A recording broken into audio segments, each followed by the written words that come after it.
I'm Ian. I'm a brewer here / amateur birder. Shining like a diamond from an eagle to a pigeon. Birds on the wire, 100 deep, and we chillin'. Finger on the trigger, that's that uptown living. Right now, you already saw how we made wort on the hop side. Now we're going to talk about how that wort, touching the sugar water, goes into one of these fermenters here, and that's where the yeast turns that into beer.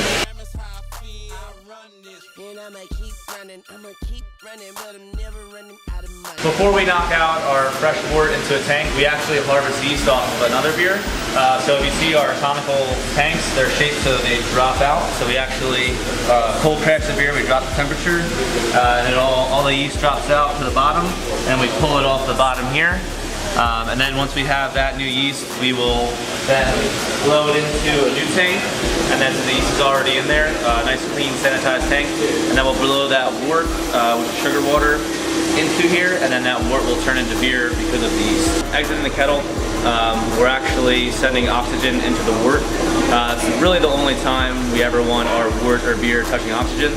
That's because the first stage of the fermentation process is an aerobic process where that yeast takes in that oxygen and kind of sizes up its environment and gets used and kind of multiplies its cells.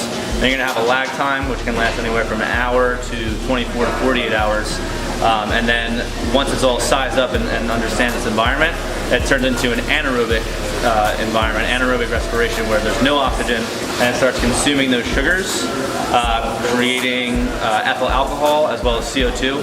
So when a beer's in primary fermentation, you're going to see the excess carbon dioxide coming out into a bucket of sanitized water, and that's why we have those bubbling buckets of sanitized water.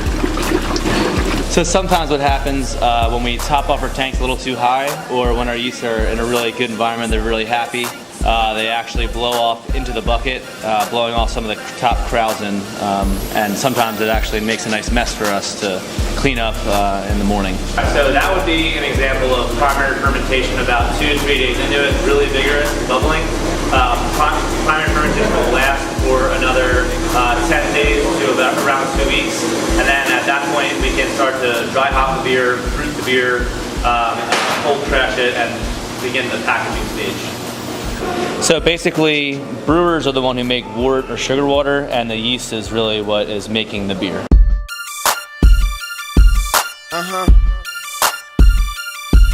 Yeah. Bird gang out.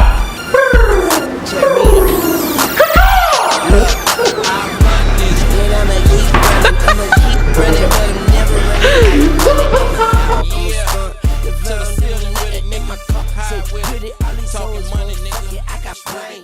Big boy shoes. Small fast seats in my trunk.